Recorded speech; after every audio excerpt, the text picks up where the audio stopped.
What is up, everybody? Welcome on in to Alarm Fantasy Football. I'm Andrew Cooper. He's Howard Bender, and you should be fired up today because we're bringing a new product to the table here that we have not tested out on a live show, and it's a big one. And we're bringing you guys double the fun this week. Double the fun because we're doing two shows, one today, one tomorrow, and $2 million prize on the line. $15 million total dollars. This is the big boy that they offer over at DraftKings. So I'm fired up. It's a full PPR format, Bender, which we haven't really been doing a lot of in these best ball streets. And honestly, I feel a lot more comfortable with full PPR. Not gonna lie, it's just it's warm, it's cozy. You know which way to lean. You know what I mean? It's not like trying to prognosticate too much with how's the mix going to be for these running backs, what kind of roles you're going to have. We're going for targets. We're going for receptions. We're going big, man. So how do you feel about it, man? Are you ready to rock? I'm definitely ready to rock. Listen, I'm very excited about this. I mean, first and foremost, we got to shout it out to our new partners over at DraftKings for inviting us to join in on this celebration of $15 million. Like, it's crazy. It's crazy how much money can get involved here. If you guys want to jump in as well, here you go. You can zap this QR code that's right here on the screen, or you can go to fantasyalarm.com/DK Best Ball. That's where you sign it up. And there's so much going on over there. We're going to be doing our draft. Now, keep in mind here, there's also a special that DK is running at the moment right now. They're doing a little draft one, get one. So if you enter into their, if you pay the $20 for your entrance fee into the $15 million best ball tournament, they'll give you a best ball free ticket voucher for another draft. So that's why Coop and I are here today, throwing in our $20 entrance fee so that tomorrow we can run it all back one more time again and be able to make that happen. So again, this QR code that you're looking at right now, that's what you want to do. You want to click on that, or again, fantasyalarm.com/DK Best Ball. And look at this. Are we already up and running here, Coop? We are, buddy. We're up and running. And I'll tell you what, I actually did one of these just to check it out as like a test. And I went to log in just now. And I realized, I was like, oh, wow, I have a ticket for a free draft here. For a second there, Howard, I thought I was special. For a second there, I was like, why do I have a free ticket into this thing? Look at Coop with a special free ticket. No, it's because I did one already, and they gave me a free ticket. So there you go, dude. Fine, I'll pony up the entrance fee to the tomorrows, and then the week after, we'll use my free ticket. How's that sound? That sounds great to me. So yes, not special, but you know what? Actually, you know what? I am special, and everyone out there can be special. If you get in with the promo code now, then you get set up and you get a free ticket when you jump in the first one. So what we got here is $20 million buy-in. It's $15 million in prizes, $2 million to first. It's full PPR. You're also drafting 20 rounds, which kind of changes the builds up a little bit versus some of the other ones out there. Some are as short as 15 rounds, some are 18, some go up to 22. But in the couple I've done of this so far, I did a couple of the cheaper ones, and now I'm getting into the big dogs. One thing I do find, Howard, is it's much easier, and I feel like optimal strategy to do 3 quarterbacks and 3 tight ends. You can do any number of wide receivers and running backs, whatever combinations you like, as long as you're robust enough at each position. But I feel really good about a 20-round draft going 3 and 3 because, I mean, you get to that point of the draft where the wide receivers and running backs get so gross, but there's starting quarterbacks out there. Tyler Shuck and Russell Wilson, and there's tight ends available that could start, either Seahawks tight end. So that's how I've been feeling so far. I haven't done enough of these to really be like deep in it. So I'm fired up. And again, I've been kind of going through looking at some ADPs, looking at a lot of stuff just to see how we can get an advantage here. I think there's a lot of untapped potential over here. Yeah. What I love also, I do love a 12-team draft. Yeah. I'm not a big 10-team draft guy. I like a good solid 12 teams because once you get towards those later rounds, if you've got that strong working knowledge that of coaching systems, who's getting the volume, everything like that. It makes it a little easier for you to make those selections in the later rounds. You do a 10-teamer and everybody's just kind of like, everybody's got an all-star team. Everybody's got an all-star team. So we dive in a little deeper here, and I'm psyched. I'm psyched to get it going. I'm looking at the start of this draft right now. Saquon Barkley, Jamar Chase, Bijan Robinson, CeeDee Lamb, Justin Jefferson goes next. I don't think we're going to see, I mean, correct me if I'm wrong, because, I could be wrong, but I don't think we're going to see anything too outlandish in these first couple of rounds. I feel like a share of $15 million gets a lot of people to fly straight early and take those upside shots late. I pulled essentially composite ADP for the kind of the industry as a whole versus DraftKings, and you don't see a major deviation from ADP for the first 40 picks. And I'm talking about major deviation. I'm saying between 3-4 total picks. It's not until picks like 50, 60, 70 in that range that you really see people leaning into the format in the full PPR. We're on the clock here. Whoops. All right. We are on the clock here. I don't know where you want to go. Nico Collins, Ashton Genty, Brian Thomas Jr., Derrick Henry. I think I want to avoid Derrick Henry in this first round. I'd consider him next round, but he's not a big full PPR guy. I want either Collins or Genty here. What do you think? Let's do Genty. Give me the mystery box here, Coop. You're a big mystery box guy. I am. I will say this. We've been drafting Henry over Achane for the most part. In this format, full PPR, I am Achane over Henry. He ran 168 routes from a wide receiver spot, second most since David Johnson in 2016. He got 87 targets. Would you go Achane here, or should we look at Brian Thomas Jr., Drake London, or Ladd McConkey, or AJ Brown? Those are kind of the names that I would lean on. I would probably go with Brian Thomas Jr. I'm a fan of him. I think it's still a little early to go Ladd McConkey with those guys on the board here. And I'll tell you what, man. So now that we've made this pick and we've got a little leeway to go, the person right in front of us taking Brock Bowers, I got to tell you, man, I do not like any of the builds that use Brock Bowers as an early pick. I was just telling you, I did the Fantasy Sports and Gaming Association draft on Monday night, and I was picking on the wheel in a 14-teamer, and Malik Neighbors fell to me. And then in the second round, I was like, I don't really have any shares of Brock Bowers here. Let me take a stab at that. And I did, and I tell you, instant regret. Regret. I mean, it was just, and the way my team came out, I mean, it was just, not terrible. I've got like RJ Harvey and Isaiah Pacheco, as like my top two running backs, but I don't like the build going tight end early. And I've told everybody, did we not learn our lesson from Sam Laporta last year? Why are we fishing for this tight end? What he needs to do to return value at that ADP right there is insane. And I just don't dig it. Right. Exactly. I mean, so I've been doing a ton of research on this, and also Ryan Heath did a bunch of great research this year. So my research has showed that when you go and look at just with your top few picks, you're looking for the number one flex player, right? Or at least top 5 flex player. That's what we want. Running backs or wide receivers that can finish at the highest level. Even the number one PPR tight end season by Rob Gronkowski was 330 fantasy points. And that's a lot for a tight end. It's a ton. But the top guys, CeeDee Lamb 2 years ago, last year, Jamar Chase, Christian McCaffrey a few of these years, these guys scoring 400 points. So even with the positional scarcity, you need to find those guys elsewhere. And Ryan Heath, the information that he pulled is he basically went and looked at league winning players out there, right? Like the guys that actually make a difference. And in the modern era, the only tight end to be picked in the first 4 rounds to really deliver difference-making upside has been Travis Kelce a couple of years. Like you have to go all the way back to like Rob Gronkowski and Jimmy Graham to find another guy. Not that Brock Bowers and Trey McBride couldn't become that guy, but I'm not willing to pick them there until they do it. And if you look at Brock Bowers last year on a points per game basis, he was flex player like 35.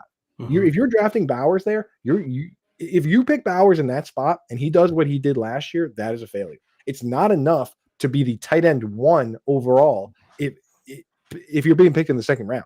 You need to be putting up points like a wide receiver if you're going to be picked as the wide receiver 7, like he just got picked here. So I'm with you, man. I can't do it. Which is one of the reasons also you say that. It's one of the reasons why I'm not bullish on Lad McConkey. You know, I love Lad McConkey. I think he's a great player. I think he's, you know, he's the number one target there for Justin Herbert. But the problem is that it's a run first scheme. And, you know, he needs to improve on the 1,100 yards and 7 touchdowns that he had last year. And is he going to see that many targets, that many more targets? I kind of question that one. So, and in theory, being the only guy, the only wide receiver is a good setup. But I mean, we've watched for years Greg Roman have that setup, and that wide receiver is just fine. Like Zay Flowers, Marquise Brown, you know, they don't really quite pepper that guy the way you want them to. I think obviously in a full PPR format, that's a lot more friendly to Lad McConkey. But I just look at guys like Tyreek Hill and AJ Brown who have had 1,700 yards, and I say to myself, why don't I'm trying to win $2 million here, so I'm shooting for the moon.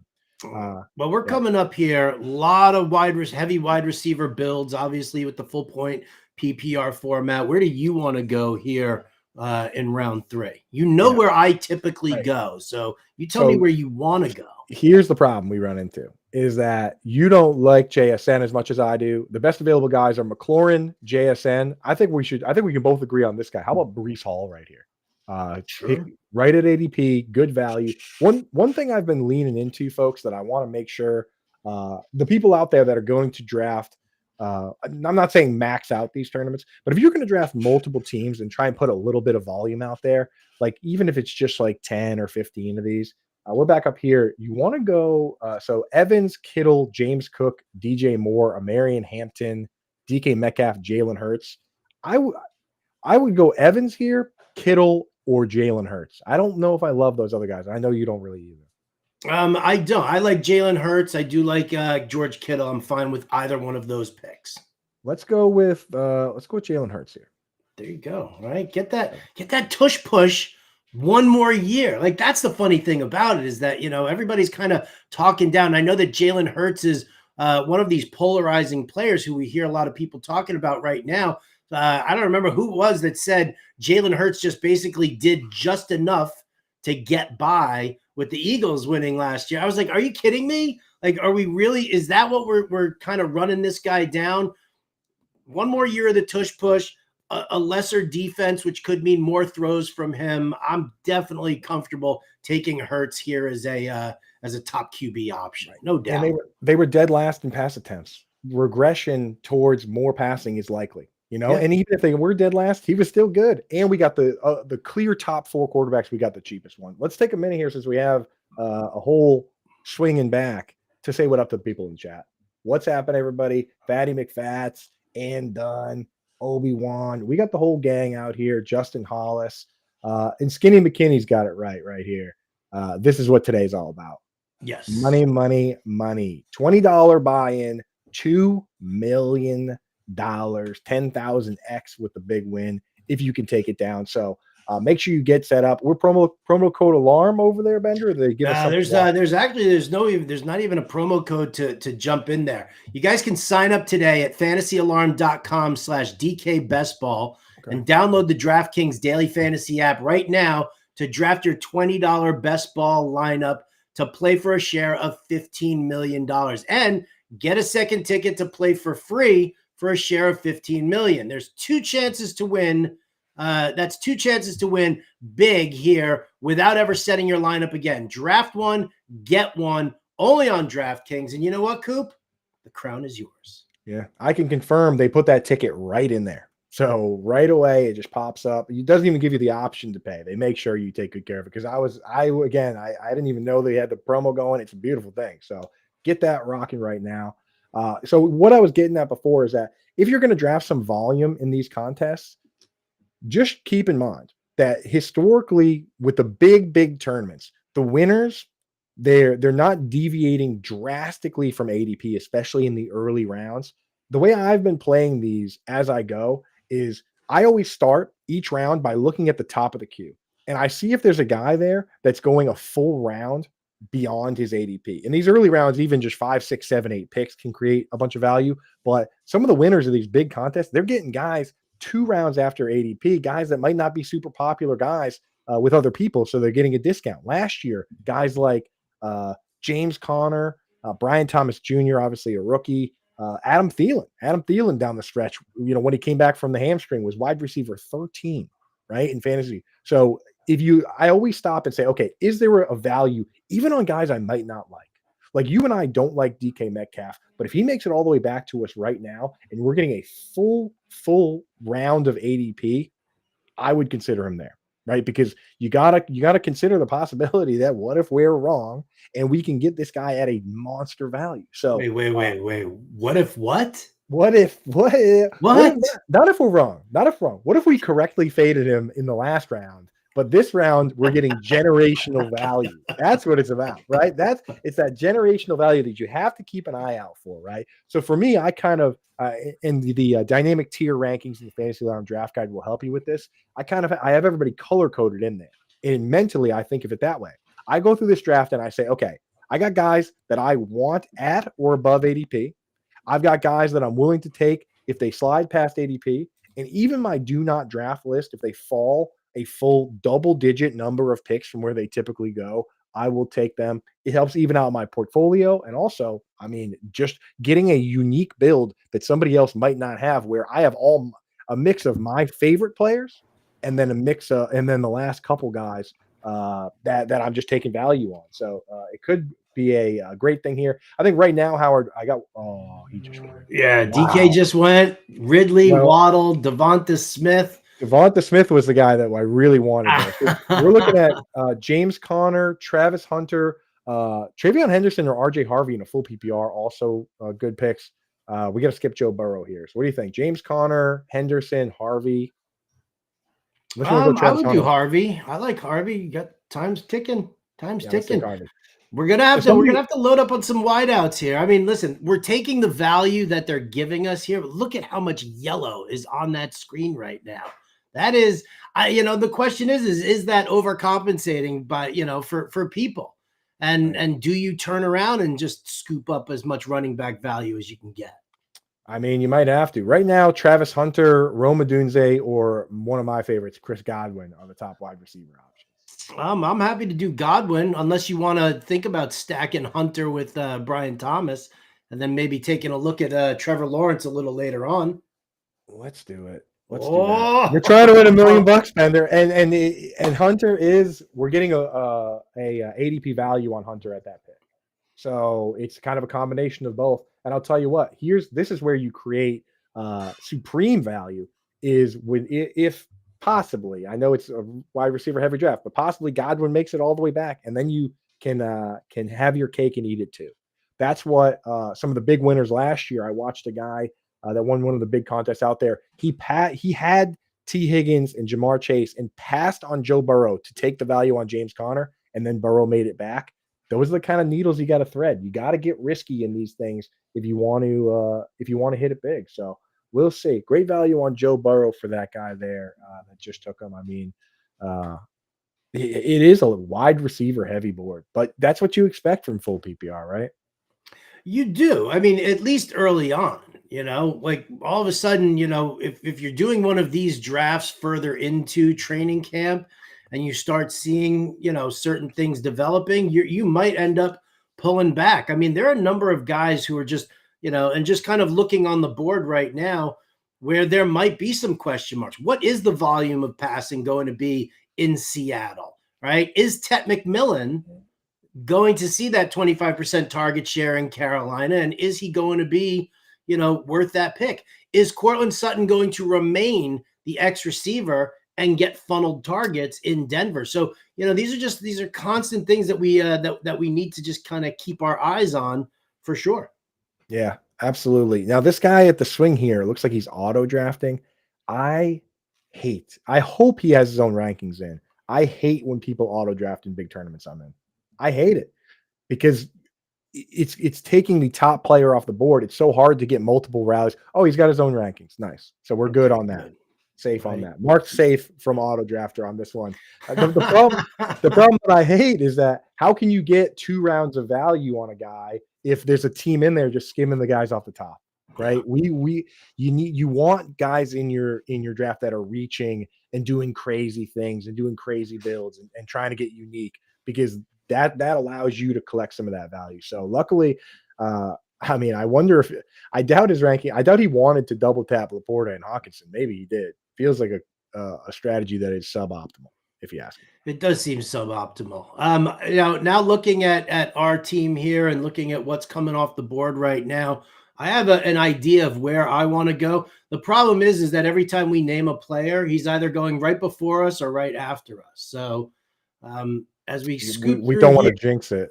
I don't want to jinx it, but I mean, I know where I want to go. Oh, Stephon Diggs off the board. That's high for where Stephon Diggs, typically goes. If you're just looking at like composite ADP from across multiple platforms and multiple styles of leagues.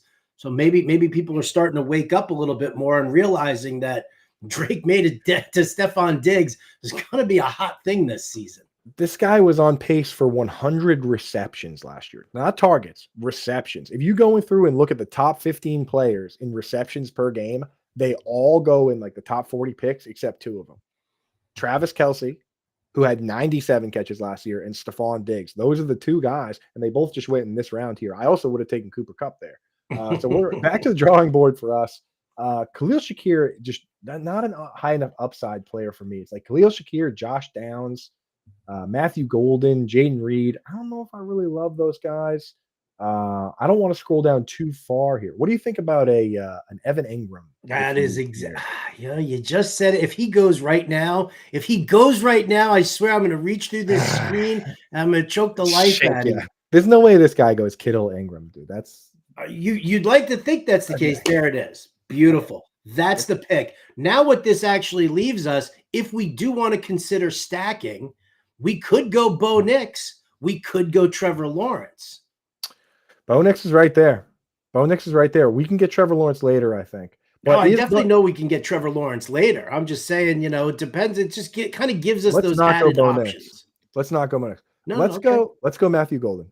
Let's go ultimate upside play here. Unknown rookie, kind of like Brian Thomas Jr. I mean, you look through that team and you got Jaden Reed, who I think is the best player, incumbent veteran, but he's a part-time player that comes off the field for 2 wide receiver sets. He also supplements his game with the carries. You know what I mean? Nobody on the team last year got more than 75 or so targets, right? So he's not really scaring me much. Neither of Romeo Doubs nor Dontavian Wicks, as crazy as his stat sounds, Howard, 5 combined seasons, neither player has had a 100-yard game in the regular season. Really? Just neither player.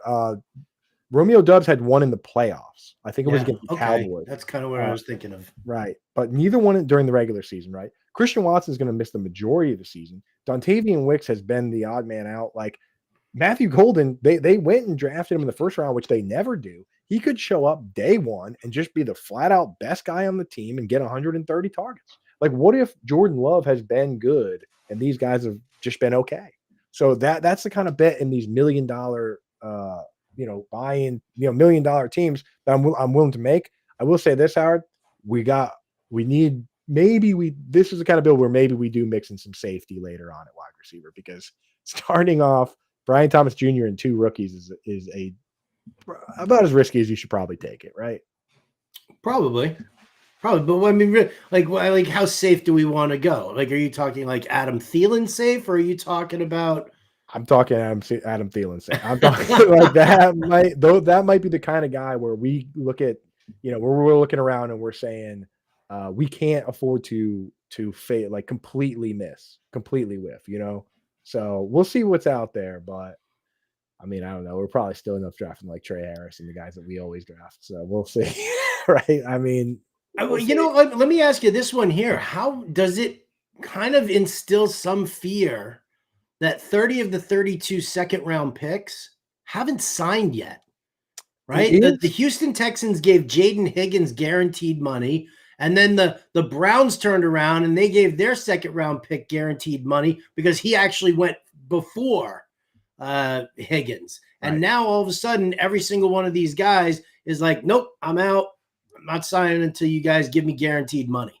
It is crazy because it's supposed to be more of a cookie cutter type setup. You know, we've seen teams do that to other teams in the past. I think it was Damian Pierce that got as a fourth round pick, got a bunch of guaranteed money, and none of the fourth round picks signed that year until Yeah. right before camp. And have you seen the Shamar Stewart news with him with the Bengals? Well, I mean, listen, they're screwing around with the language in his contract. Basically, so I actually just wrote up the Bengals and just published the Bengals offensive scheme breakdown. And one of the things that I noted talking about the Bengals defensively is that Al Golden likes to use what's called a viper. And that is basically it's a guy that he can use everywhere. Jack of all trades kind of a thing. The Bengals usually could use Trey Hendrickson as that player, but because he's not signed right now and he's fighting with them, they're dealing with stuff there. And they turned around and they wanted Shamar Stewart to fill that viper role, and they kind of adjusted the language in his contract that if it sort of gives them like an escape from the contract after Right. 2 years if he's not doing it. And he was like, not having it. Right. And he just wants like the boilerplate language, right? Yeah. Like he just wants what everyone's getting. I mean, this team is last year they did this same thing with the T. Higgins situation. I know it's not the same situation, but they messed around and they weren't ready to go week one. They lost to the Patriots and they didn't make the playoffs because. So we're coming up here on the clock, and I'm glad Brandon Ayuk went because that's the exact kind of player that would have been too risky. Like that you know what I mean? Like I'm looking at for next best wide receivers available. Rashad Bateman, Rashid Shaheed, Trey Harris, Marvin Mims. I out of that crew there, the guy who I like, but I mean, it's not high floor, but Rashad Bateman is probably the guy who's probably the most consistent out of those players. Yes, I like that pick. That's who I was going to lean towards too. Christian Kirk also there, but again, we don't know what his role is. At least we know Bateman's going to play the second most wide receiver snaps on that team, most likely. I mean, they paid him. They paid him the going rate contract, the same one that guys like Darnell Mooney and Gabe Davis and Darius Slayton get. So we're up again here. It's Shaheed, Trey Harris, Mims, Luther Burden, Thielen. I don't think we want to go that far down. Shaheed is a good value versus ADP.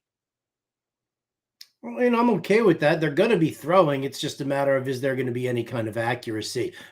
And we don't want to go Mims because we can't load up on that many Broncos, can we? No, I don't think we should. Not without Knicks. Let's go Shaheed. He's your boy. You like him. I pivoted last minute and took Trey Harris. What did you do with Trey Harris? I would Trey Harris. Let's go for upside. Unsigned second round player. I'll tell you this. I know, dude. I know. But we're trying to win the whole thing. And I'll tell you. So Shaheed is a good example of a player that I loved last year because of the scheme. I love that Kubiak uses 2 wide receiver sets. I love how much pre-snap motion they use. Things were kind of perfect for Shaheed to get highly consolidated targets, which was happening before he got hurt.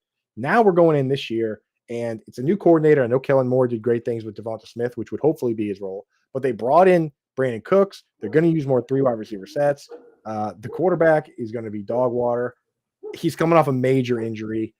I'm more out on Shaheed than I was last year. And it's like it's not flip-flopping on the player. It's conditions are changing. The ultimate. I was saying this to you for years to Scott Frankel. I'm like, if you just join Team Evan Ingram now when he's on the Jaguars, you can be more right than anyone else. You can be more right than me. But he stuck with his guns. He refused to jump ship. Me, if conditions change, I'm willing to jump ship. And I'm worried about Sheed. I am. If he comes back here, we'll take him. But he scares me. Scares me too much. Even more than an unsigned rookie, Howard. Even more than an unsigned rookie. All right. So just Trevor Watch is officially on. We probably should take him at this swing.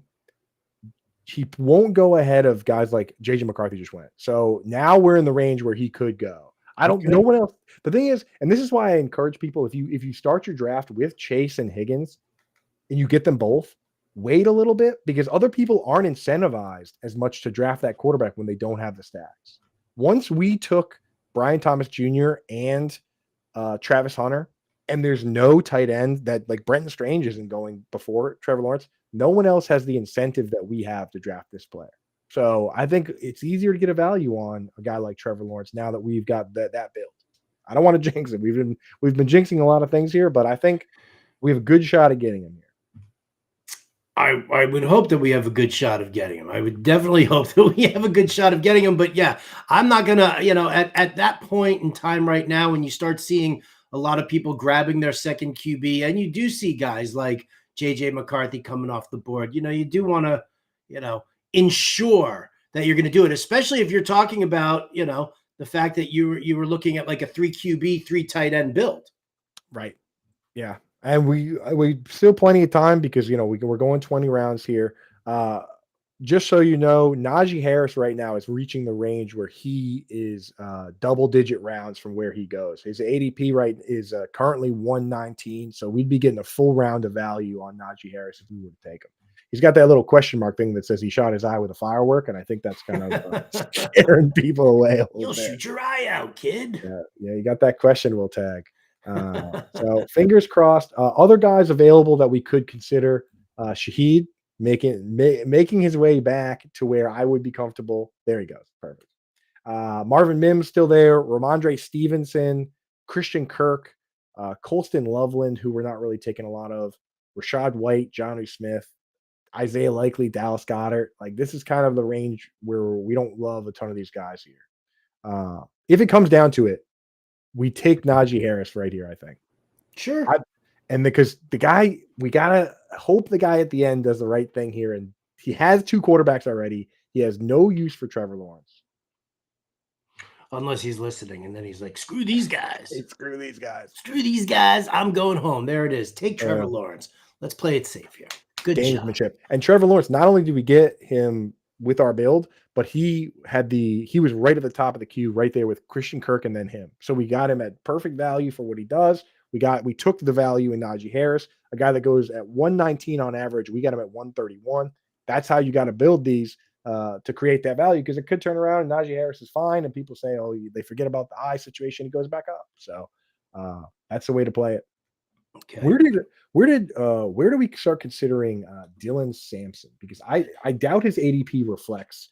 No, yeah, it's kind of funny because I was going to ask you, when I saw Quinshon Judkins go off the board up there in the 8th round, I was going to ask you if you thought that was a little early, and where are you at with obviously going with either Jerome Ford, one of the more inefficient runners out there, or Dylan Sampson, who is small, speedy, and likely to be catching some passes. If we think that Cleveland is going to be playing from behind in a lot of games, then maybe he's on the field a little bit more doing that. It's a tough sell here with the Browns. I know it's a tough sell, right. But again, if we're talking about volume and potential upside, I mean, it exists. He's an explosive player. I'd be willing to take Jerome Ford too. If it's just going to be the 2 guys, I mean, there's not much out there, there's not much out there. If this has happened early and Nick Chubb was available as a free agent, then that would change things, but there's really nobody floating around. So I don't mind it. This next time around, I think is the way to go. His ADP is currently sitting at 170, but that doesn't reflect where he should be picked. Like right. I see him go in that like 13, 14, 15 range, which is exactly what we're going to be looking at. So I'm interested. And I'll tell you that Quinshon Judkins pick, I've been doing a ton of best ball drafts. Can virtually guarantee you that was an auto draft. Can virtually get, I mean, it's just in his, look at where he gets picked in slow drafts right now, where you have like 8 hours, 10-hour clock. It's nowhere near where he's going in these fast drafts. Somebody looks away, their wife yells from the kitchen, their husband yells from the kitchen, and they look away for 2 seconds. Next thing you know, you have Quinshon Judkins. That's honestly what's happening in these drafts. So I can totally guarantee if you're taking him at ADP, it's a mistake, or you're just not paying attention, because that's not a good pick. I mean, I guess the thing is, if he gets exonerated, then it's a fine pick. But most people are getting him. If you are taking that shot, they're getting him like pick 150 now. Right. I hate making that bet. I'm not going to make that. That's a bet I'm not making on purpose. Not right now. Not after, unless Drew Davenport comes out and says something that changes the way we all think, then I'm not doing it. Yeah, that was, I mean, I'm a big fan of Drew Davenport doing all the legalese stuff for us. and making that happen. So yeah, I'm definitely very thankful to have met him at a poker tournament at the Fantasy Football Expo for the first time, and we've been bros ever since. Just don't actually play poker against him because he is very good. He is very good. Absolutely. Yeah. If you're beat him at the tournament because you're hanging out there, not because you're playing, because he's a shark when it comes to poker. There's a reason he sets up the tournament. Okay, so here we go. We have one tight end, but a good one, 2 quarterbacks. I feel much better about our wide receivers after we jumped on that. And now we have 4 running backs too. So pretty honestly, at the end of the day, pretty neutral build because we jammed on wide receivers. And if you look at the board, look how little yellow there is now. So because we were patient and we didn't just reach for guys we don't like, values came back. Now we can look at best available, Bashal Tutin, Kyle Williams, and Trey Benson are 2 players that I do like. Tank Bigsby is a player that apparently I'm the only person in the world that likes. I mean, if we're doing if we're gonna throw the upside there and we're gonna just keep taking these rookies, then Kyle Williams, what's the tight end situation look like though? Because we only have 1. We did say we wanted 3. I know that we can look at certain guys like that we like Hunter Henry. Is always somebody there. I'm bullish on Mason Taylor as well. Where do they stack up ADP wise here? So we don't have to take one this round unless we want to do Brenton Strange. Brenton Strange is the next one up, and we do have the big Jag stack, but do we want to go super Jags? I feel like we want to go super Jags. Yeah. So let's take Kyle Williams here. And I think that with Engram, we do have like an anchor tight end where we can hold off Mason Taylor, Chigakonkwo, and Hunter Henry. Hunter Henry goes pick 170, and then Chig and Taylor go pick 180, and I think we can get them next round, at least one of them. So I want to go Trey Benson here. We're getting good value on this pick. Okay. I like this player a lot, and I'm not even somebody that bets on injuries, but if I was going to bet on a player to get hurt, I would. Top 5 on my list would be James Conner. He's missed a game every single year of his career. Every single year he's missed at least 1 game. So I don't like playing that game, but if you're going to go for handcuffs, go for guys that you like the talent, go for guys where the starter is getting older, and go for guys that aren't in a backfield full of other players that are also good, right? Like they didn't go out, like the Rams went out and drafted Jarquez Hunter. That scares me for Blake Corum a little bit. The Cardinals did nothing. It's those 2 guys, and then like Amari DiMercado. There's not really anything else there. So at least he has a clear path if something happens. Other guys, there's a few guys that do get hurt like every year, but even then, it's just hard to be like, oh, he's healthy right now, but he's gonna get hurt, But James Conner feels like that kind of guy. Is that did the Quinshon Judkins guy just take Jerome Ford, and then look at that, Dylan Sampson 2 picks right afterwards? Yeah, we probably should have taken Dylan Sampson, huh? Over Trey Benson? Probably. This is what happens when I put you in charge. I was the one that put Dylan Sampson in the queue. I can't put players in the queue. I said I put him in the queue, and then I said we should take him here, and then we didn't. We did not. I don't think the difference between Trey Benson and Dylan Sampson is going to be the difference maker for us with regard to winning our share of $15 million. I think that if we end up winning this one here, I'm basically just going to buy myself an outfit that looks exactly like whatever Liam Cohen is wearing on game day. Perfect. And here's the thing. If something like, if both these guys were to be the starting running backs for their team one way or another, Benson has much higher upside because the Browns are a over/under 4.5 win team. Is that where we're sitting these days? That was the last I checked, was 4.5, which is like nightmare fuel. Like brutal. We have seen some backs finish in like RB2 territory on like 5-win teams. But the offenses don't look bad on those teams. Like last year, Chuba Hubbard, down the stretch, that Panthers offense looked a lot better than it did early on, didn't it? When they were playing the Chiefs hard, they were playing the Eagles hard. It just took Dave Canales a little bit of time to get everything going, to get Bryce Young up to the speed that he needed to be at. like that's one of the things, and and I'm not going to be, like rah Carolina Panthers here, but when you're dealing with a young team and it was a new head coach and Bryce Young at quarterback, you have to leave room for development.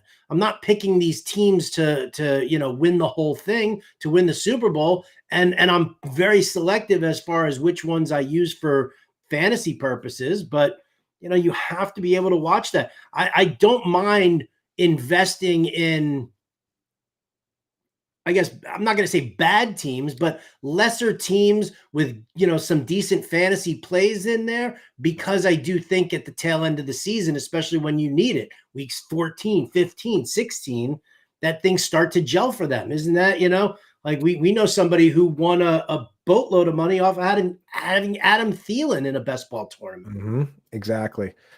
So yeah, there's room to be had, but you have to at least believe in the player and believe that they're going to be a focal point. That's where we're at. So our meat shield Kate Otten just got picked. He was the last. He was holding the wall on our tight ends here.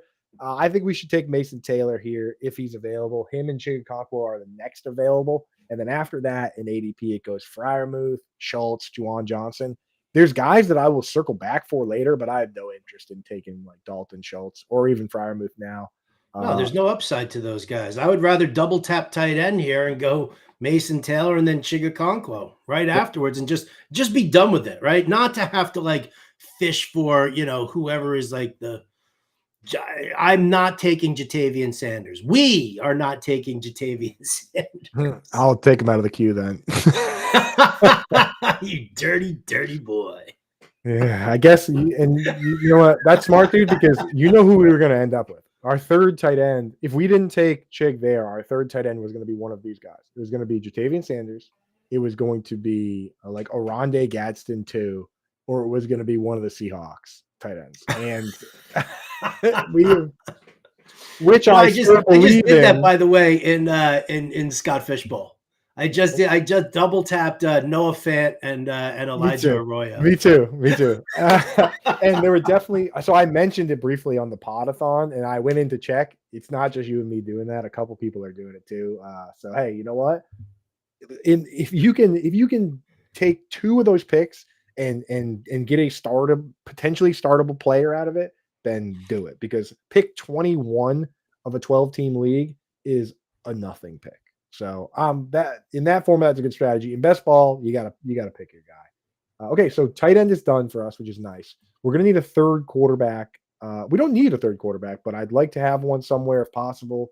I did notice that the quarterback ADPs on DraftKings, the early ones are pushed down a little bit, but the late ones are pushed up. It's kind of an interesting phenomenon where guys like Russell Wilson, and you'll see it now, Aaron Rodgers and Daniel Jones are going in round 16. Those guys usually don't go until round 17 or 18 on other platforms. And I think it's because everybody's thinking 3 QB and they are pushing these guys up a little bit. So the options for us are, top option for me would be Russell Wilson. After that, it's Tyler Shuck. And then we were probably just stuck going 2 QBs, because I don't know if you like drafting Jackson Dart or Joe Flacco or Shadur Sanders, but there's the only 2 starting quarterbacks remaining are Russ and Tyler Shuck. Yeah, I mean, listen, you'd have to go. I mean, we would have to kind of consider maybe Russell Wilson. I mean, it's not a super flex, so just Russell Wilson. You don't have to add in Jackson Dart there. But I mean, I'm not going to pick and choose through the Browns. I mean, you've got Flacco, Kenny Pickett. Kenny Pickett sounds like he's leading the way right now as far as being the guy who could start this season. I don't know how I feel about that, but I mean, you just take a look at anything there. I mean, depending on who the Browns start at QB, you've got, I mean, if Joe Flacco is there, then you know what? Then I love me some Cedric Tillman nice and late here. Yeah. Right. But if it's Kenny Pickett, well, it's probably just all going to be Njoku and Jerry Jeudy. I mean, he did play with, I know one person who's rooting for Pickett is Deontay Johnson. He already said out loud. Deontay Johnson, I forgot that they played together in Pittsburgh, and he said he's like, yeah, Pickett's he's the front runner. He was saying that when no one was saying it, because it obviously benefits him. But I don't know, that that's the big problem with Pickett is that now Fire him up in the queue. Get him in the queue. I'm not taking Pickett. Come on, go all the way down to Deontay Johnson. Yeah, let's see where he's at. Right at full point PPR. If Kenny Pickett decides to use him as a potential security blanket instead of Jerry Jeudy. Yeah, pick rank 231, ADP 223. Yeah. So I mean that could be our last round pick. Dirty. I don't think that's crazy in a 20 round draft because we're talking he'll get picked in this. Yeah. Dude, Cavante Turpin and Donta Thornton. Or whatever. Yeah. Donta Thornton, I mean, he's getting some noise there because he's the only tall wide receiver they have. They have a bunch of they have all the Trey Tuckers you can handle. Jack Best, Trey Tucker, Jacoby Myers. Donta Thornton is the only guy that's really built to play split end. Though Max Crosby the other day was like, yeah, he looks great out here. He looks like Martavis Bryant. And I was like, that's great. I was like, that sounds bad. What kind of comp is that? That's so mean. Max Crosby said that, but I mean, Martavis Bryant was an athletic freak, so I think that's what he was going for. But I was thinking about, I was like, that sounds terrible to us. What a horrible choice! Right? It's like, pick anyone else. All right, where are we going? I think we go. We can either go Michael Wilson or Russell Wilson here. Does the guy next to us have 3 quarterbacks? He does. Let's take Michael Wilson. Do it, and then we'll take Russ on the way back. Yes. I think Darius Slayton's still available. I can't even. Oh no, he's gone. Yeah, that would have been great. 3 rounds ago. Yeah, he's going earlier than you would think, but I mean, I get it. You do have to draft him before you draft Russ. Ian Hartitz has been touting him. I think maybe he's moved the needle on that one, but it makes a lot of sense. Deep ball quarterback, deep ball player. Yeah, 1+1. We'll take Russ here. I don't think there's any super late correlation stacks we could even do. I guess Theo Johnson, but we already have 3 tight ends.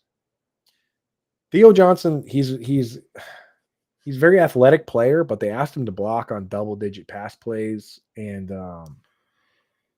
too much. Like Wan'Dale Robinson runs those intermediate routes better. So but here's the thing: Russell Wilson doesn't like throwing over the middle because he struggles to see over the line. So if you're Russell Wilson and you want to throw over the middle, or you need to throw over the middle, what are you looking for? Are you looking for a 5'8" Wan'Dale Robinson, or are you looking for like a 6'6", 260 Theo Johnson? That's a good point. That's a good point. So, but we're not going 4 tight ends. I feel we're not going 4 tight ends. But it's a good point. And again, he has the prerequisite speed. He ran like a 4.59. Which is that's a tight end that's going to put you minimum 85th percentile, right? Like, and he's a big boy, so the raw athleticism is there. It's just you like to see those guys do a little something in a year where Wan'Dale Robinson and Darius Slayton should not be like super difficult to get targets against, but he couldn't really do it. So I don't know. Tough pick for me. I'm going to take Tyler Shuck out of the queue here. The guys that I have in the queue right now, I would consider Tyler Lockett here as a guy. I would consider Lockett. Yeah, Lockett here. The guys at the top in ADP that I don't like, Tyler Shuck we're not going to take. Andre Yosivas we're not going to take. DJ Giddens as a pure handcuff is an interesting name. So for some reason, people are drafting Odell Beckham Jr. on this platform. He's not even on a team. Where's Jermaine Burton? Let's see. Hearing a lot of good things from the coaching staff, and and usually I don't buy into the hype stuff, but when their whole focus is on how much work he's putting in and what kind of level of maturity he's showing, it kind of makes me curious. I mean, Yosivas is good, right? Plays that Tyler Boyd role, can kind of, move the chains, stuff like that. But Burton is that's a home run threat. And I know you've got that in Jamar Chase, but, Jamar Chase is going to be double covered. Jermaine Burton with that speed is definitely going to be sitting in a lot of one-on-one situations. Yeah, he looks like a guy we can get with our last round pick on this platform. He goes way later than any other platform I've seen. Is that what we're doing? 19 and 20, we're going Jermaine Burton and Deontay Johnson? Might have to, dude. But then that means we wouldn't be able to get Tutu Atwell. I got all sorts of Oh, there's your boy. I got all We sorts of gotta ways to go with screw it him. up. We gotta Yeah. go with him. Well, we'll see if we can get Lockett. I say we do that. Let's just double check our build real quick. We have wide receivers. We have 1, 2, 3, 4, 5, 6, 7 wide receivers, 3 quarterbacks, 3 tight ends. Running backs, we have 1, 2, 3, 4, 5. But we went running back heavy. I think we should go 2 wide receivers here. You could explore a little Clyde Edwards-Helaire. I like Elijah Mitchell sometimes. No. Brashard Smith before Elijah Mitchell. Before Elijah Mitchell, but he's going to go. Brashard Smith. I mean, he's actually still there. Oh, I love Brashard Smith, man. I think because Kareem Hunt's clearly lost a step, and Elijah Mitchell, the dude's caught 20 passes in like 4 years. Yeah. They don't throw him the football. They, as in the 49ers, don't. But what if he walks in? He's the highest paid back on the team right now, and what if they say, you know what, money where our mouth is. This is a guy. So, but I think Brashard Smith has to go before him for sure. Like we're talking very last pick. But I could do Brashard Smith here. If we get Lockett here, we'll be getting Lockett well below where he typically goes. So we can take Lockett and get your boy Tutu Atwell just went off the board. You keep naming guys, dude. You keep naming guys. Does that guy have Stafford? All right, we're taking Lockett, dude. No. So we're getting Lockett here at pick 227. He goes off on average at 207. Okay. I'm not sure why the aversion to him in this draft. We'll take Brashard Smith if he's there. If he's not there, it's Burton or Deontay Johnson. Okay. Surprise me. Here we go. I'll close my eyes. What are you doing? All right, open them. Yeah. Let's do it. I mean, like we're leaning into upside. We're leaning into rookies. Sure. Deontay Johnson, I don't see a world where they're like, yeah, you're just going to be the focal point of this team. I could see it when he was with the Steelers, when he was with the Panthers, but not with this Browns team. They got Judy. They had Njoku. It just doesn't seem necessary. So Noah Brown pick. There you go. That dude must have Jalen. Downtown. That dude must have Jaden Daniels. He has to. He does. All right. So here it is. Here's the squad from top to bottom. I'll just let's go by position. Or we'll go by draft order. Here we go. So we went Ashton Genty, Brian Thomas Jr., Breece Hall, Jalen Hurts, RJ Harvey. That was basically us just taking best available for the first 5 rounds, which is kind of the way we rock and roll. We'll work out the positional details later, and we'll work in the correlations where we can. In this particular one, we said, hey, let's lean into this Jaguars correlation. We took Travis Hunter at ADP, so didn't reach for him. Took him. Actually, we got a value on him to stack up with BTJ. Put Trevor Lawrence in our back pocket later. We took the value on Evan Engram to get our tight end going. Because we started heavy at other positions, we went bang, bang, bang at wide receiver. We were going to try and be a little safe. I made the pivot for Trey Harris. Let's go big. $2 million on the line. Can't hold anything back now. It's the bourbon. The Mud Dogs are in the Bourbon Bowl now. We took Najee Harris because we got him a full double-digit picks below ADP. So I had to take the value there. We did a little gamesmanship, knowing the other guy had multiple quarterbacks, and we get Trevor Lawrence to complete our triple stack there. We took Kyle Williams because I'm a Patriots fan. That's the answer to that. We took Trey Benson because you're a Trey Benson fan. Yeah, Kyle Williams has an opportunity because of the lack of upside, and he also was kind of the first pick of this new regime here. I mean, Jalen Polk and Tyler Hughes, the old wide receiver coach, the Washington guys are out, so he has an opportunity here. Trey Benson, we like him because the contingent upside of a James Conner injury. Plus, I think Benson plays more this year. One of Howard's tight end flag plants that we both love, Mason Taylor. Opportunity is king at that position, and he has a lot of opportunity there. Chigakonkwo also, what's beautiful here is that whether it's, Calvin Ridley's the top guy, right? In the bottom 5 rounds of our draft, we got 2 shots at who the second guy is, and we took the 2 guys that we think have the best chance. Chigakonkwo, if all things are even, he has tight end eligibility. That gives you some scarcity. And then Tyler Lockett, who we think is going to be the wide receiver 2. Sure, maybe it'll be like Elick Ayamanar or whatever, but Yeah, we'll pepper him in some other drafts. All these guys are cheap. Michael Wilson, big snap share guy as the split end opposite Marvin Harrison Jr. They didn't add anybody. It's Greg Dortch, and who cares? So he's going to have a good opportunity. Russell Wilson, we needed a cheap QB3. We got the 31st starting quarterback off the board, so we'll take that. Lockett, and then Brashad Smith, last round pick, kind of a uncertain backfield. Why not go for the young hype rookie in round 20? So I'll label this one as Coop and Bender. And when we win $2 million, the chat was asking if any money goes to our favorite people. Jerry was wondering favorite people if we win. Tell you what, if we win $2 million, there will be something cool for Fantasy Alarm members. A little something. We'll do a little. There something. will. Extra toppings on the pizzas at the pizza party, maybe. Yeah, well, yeah, one slice per person, but we'll figure something out. Maybe some beers for anybody that wants to come out to the expo. Some Capri Suns. If you guys come out and meet us out there. But yeah, when we win $2 million, Jerry, that will happen. And Bender, why don't you go ahead and tell the people how they can win $2 million? Oh, of course.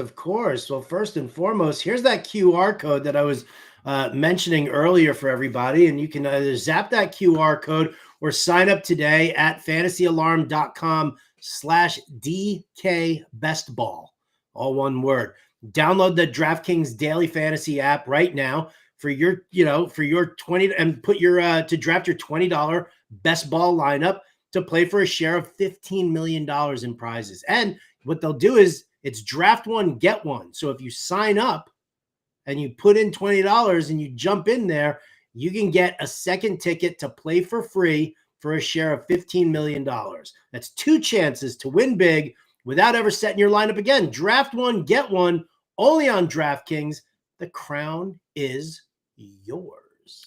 2 chances, $2 million. They put that ticket right in your account there. And do we have some information on where people can go if they have gambling problems or need something to talk to on that, Bender? Why, as a matter of fact, Andrew, we do have all of that information right here. If I could just pull it up nice and quick here for us and remind everybody to please play responsibly. And if you do think you might have a gambling problem, you can call 1-800-GAMBLER. In New York, you can call 877-8-HOPE-NY or text HOPE-NY to 467-369. In Connecticut, help's available for problem gambling. Call 888-789-7777 or visit ccpg.org. 18 plus in most eligible states, but age does vary by jurisdiction. Eligibility restrictions do apply. It's void where prohibited, and it's only one per customer. Enter the Best Ball $15 million headliner contest by September 4th, 2025 to get one bonus entry. $20 entry fee is required. Reward expires in 30 days. See terms at DraftKings.com/NFL-best-ball. And this, my friends, sponsored by DraftKings. Boom, chakalaka. The chat has decided that if we get $2 million, Auntie Koopy gets a new Rams hat. So, okay. Yeah, that's gonna be the reward for everybody. A new hat for my aunt. I'll tell you what, you're half of a $2 million prize, by the way. That's like a semester of college for Laney. So that's good for true. you. Yeah, we'll put that right away. By that time, we'll be, a couple books probably at that point. I'm gonna zap that QR code right here again for everybody to see. Want to make sure. Get in there, get your draft in. They'll put the ticket right in there for your second one. We're going to have a second one tomorrow. We're going to jump in here. We're going to try to both do our own teams for that one. We'll see how that goes. If not, we'll just do another one, split it down the middle. This time we will take Jatavian Sanders. So thank you everyone for tuning in. Hit that like and subscribe button on your way out and throw those notifications on so you never miss a show. This week, we're getting in on some DraftKings. Get in with us and get that crown. Thank you, everybody. Adios, turd nuggets.